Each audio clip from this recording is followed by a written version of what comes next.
சாதாரண ஒரு ஏழை வீட்டு பையன் அஜித், தந்தை இல்லாத சாதாரண ஏழை வீட்டு பையன், அந்த நபரை அடித்து கடத்தி சென்று அடித்து கொண்டிருக்கிற இவர்கள் அதை மறைப்பதற்கு என்னென்னலாம் எவ்வளவு தூரம் செல்வார்கள், எந்த எல்லைக்கும் செல்கிற தைரியம் இவர்களுக்கு எப்படி வந்தது, இந்த காவல்துறைக்கு எப்படி வந்தது, எந்த எல்லைக்கு வேணாலும் போயிடலாம் அப்படிங்கிற அந்த எண்ணம் இவர்களுக்கு எப்படி வந்தது? ஏன்னா இது ஒரு முறை அல்ல, இது 26வது லாக்அப் டெத் காவல்துறையால் ஏற்படுத்தப்பட்டிருக்கிற, அதாவது இது வெளிவந்த காவல்துறையை அழைத்து சென்று அடித்து கொன்ற அந்த லாக்அப் டெத் இருக்கிறதா வெளிவந்தது மட்டும் 26. ஆனால் இதில் என்சிஆர்பி இருக்கு இல்லைங்களா, அது ஒரு தகவல் கொடுக்கிறது, என்சிஆர்பி கொடுக்குற ஒரு தகவல் கொடுக்கிறது.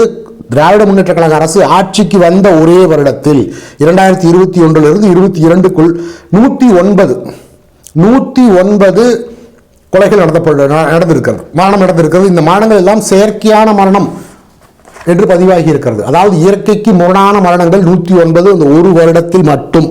அதற்கு பிறகு வந்த தகவல்கள் கிடைத்தால் இன்னும் எத்தனை 100 நபர்கள் இந்த காவல்துறையால் இவர்கள் அராஜகத்தால் இந்த திமுகவின் குண்டர்கள் இருக்கார் இல்லையா, இந்த குண்டர்களால் இவர்கள் கொண்டிருப்பார்கள். ஒரு காவல்துறைக்கு எப்படி இவ்வளவு தைரியம் வருகிறது?